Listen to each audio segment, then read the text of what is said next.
So, welcome to the next little kind of vignette, I guess, that we're putting together with speakers that are going to be attending and, well, sharing their knowledge and insight with us all at the upcoming CEW19 event. It's coming up in London in May. With me today, I have Alex Genov, who is Head of Customer Research at Zappos. Hey, Alex, how are you doing?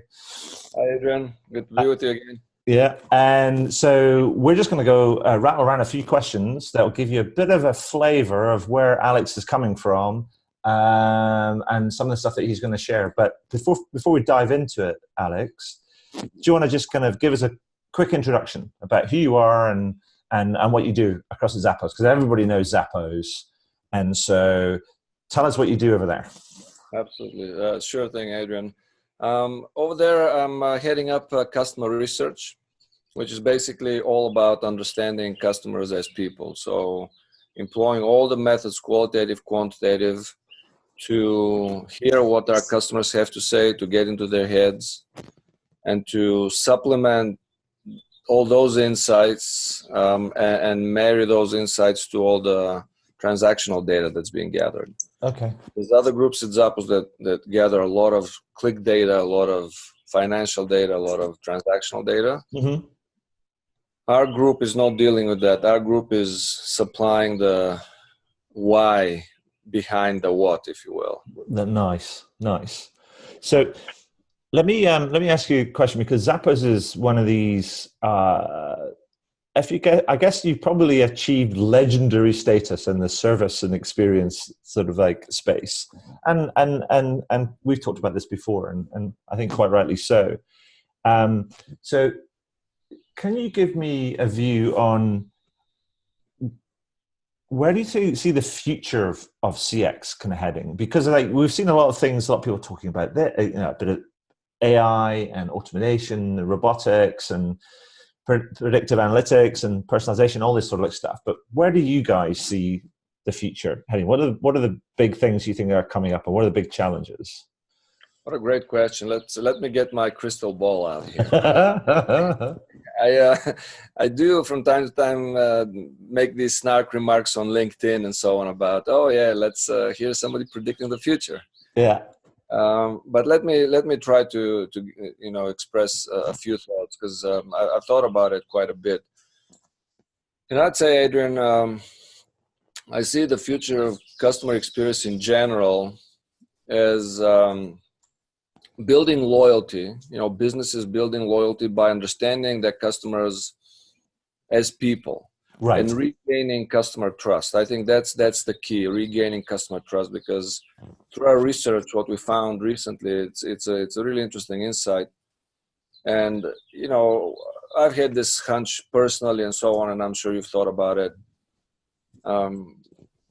Customers here don't trust businesses in general, and retail, they don't. So right. when the question, do you think businesses and retailers have your best interest as a customer in mind? They say no. Right. That's been, I don't know what the root cause is, but, push for growth, all these, we talked about these KPIs in the bank industry. That's one stark example. You have one example after the other. Every email you receive is from businesses, or every other email is trying to sell you something you don't need, and so on. So I think that's eroded trust. Right. You have to look over your shoulder, right, to avoid that. And you mentioned Zappos achieving this legendary status is because early on, 20 years ago now, they realized, okay, when it comes to customer service and just our service in general, we're going to look after the customer first, and we're going to take a hit in terms of profit or revenue. But we're not going to limit our offerings and constrain customer service so that we can make our numbers. Right. I'm going to talk to you on the phone for 10 hours if need be. That's fine. Sure. I'll give you the shoes for free if need be, if we've done it. So that's what our customer service is about. Yeah. Not about us, it's about the customers. And I guess it's like playing a long game rather than a short game, which is the trap that many companies fall into. Exactly. That is, and Amazon too, our parent company, they are always Bezos is saying whatever we do benefits the customer right away, but may benefit us in 5 to 7 years. That's Right. there. So you see, it's about the customer and their best interest in mind.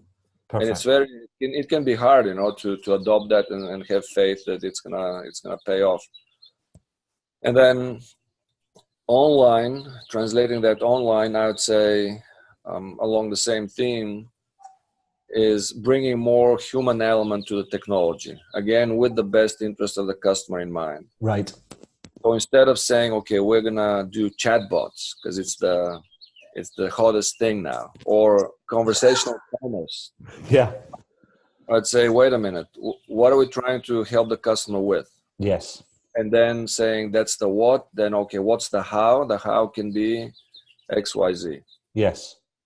But it's really checking with the customer. If we're gonna use data to personalize the experience, say, let's check with them first. Is it okay to use your data first, right? Yeah. And some people who trust the business will say sure. Some people say no. Some people don't want to put their credit card in, right? Yeah. Because they don't, or some people realize that the technology behind the scenes is following them, and then what they do off, the website, and then or on other websites, and then bringing an ad back to that website, and that people are like, what's happening here? Sure. Right, and all that, to me, you can use technology and data in many different ways, but you can also use it in a way that undercuts trust. And I think that's the thing, that because we've talked about this before, about how you've changed, or how you've got nuances in your research approach that augment that. So it's rather than it's being the data and the technology, and then we think about what we can do with it. Right. It's actually, you've kind of you actually kind of spend a lot of time, as you said before, is like understanding the why, and then thinking about what does that mean for the data and the technology and the experience that gets delivered. Absolutely, and that comes from my educational experience, which is in social psychology, and my focus was on individual differences. Right. So I do believe that, of course, people are different, but what this means practically for the business is it's very easy to have like 10 million customer records in a database and then start mining it, cutting it by age and all these demographic variables that are not very meaningful. Mm-hmm. And it's very easy to send an email to everybody, right? The same email. But it's much more impactful if you understand the mindset of people and different mindsets. Take any business domain, there will be 2 or 3 meaningful differences. So for example, I mentioned 2 when it comes to using data and privacy. Mm-hmm. There's people who are more trusting and maybe trust the company more and say it's okay to use my data. And others are saying maybe never use my data. And there may be a group in the middle that says sometimes. Right? Yes. And you understand who those people are, and over time that may change. Another mindset is price sensitivity. It's mm-hmm. Some people, regardless of their wealth, may go up, maybe bargain hunters. Yeah. Right? And others may be big spenders, even if they don't have money. So that's a mindset. That's you see 2, 3 different groups. And right.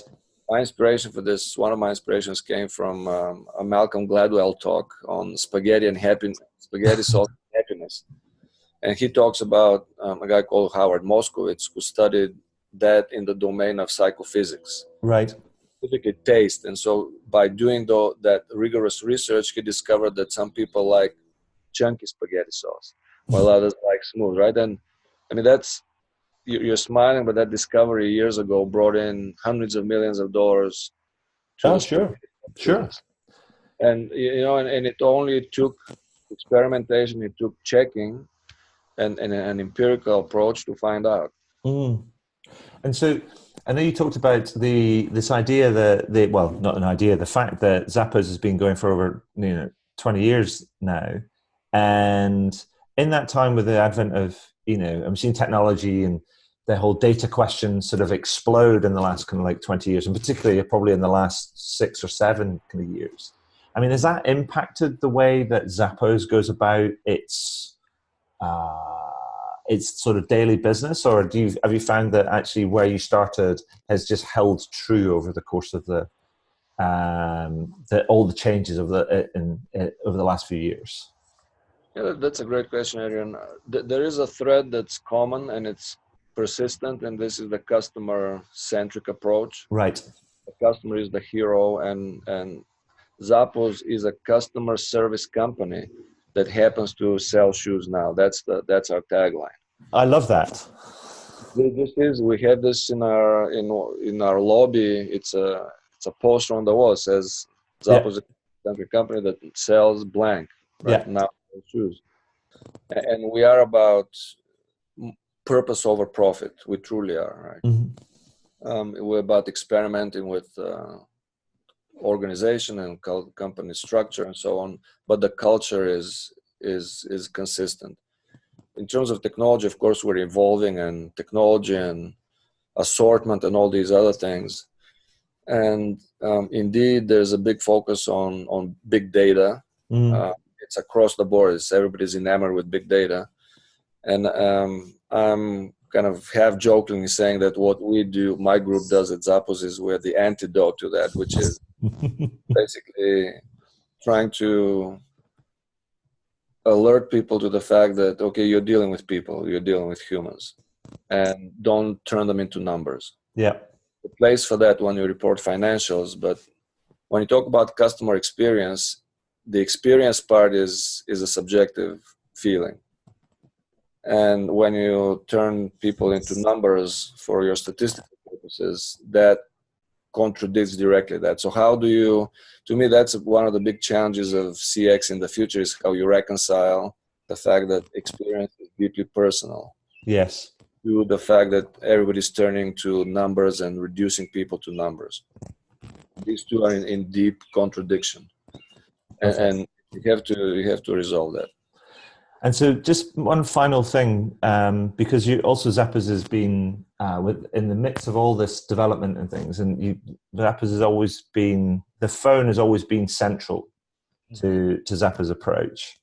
Can you see the phones remaining central to Zappos' approach?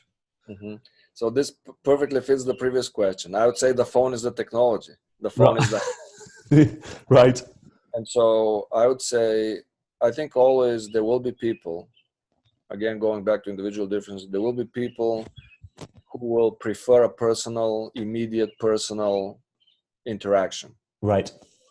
How that happens now is the phone.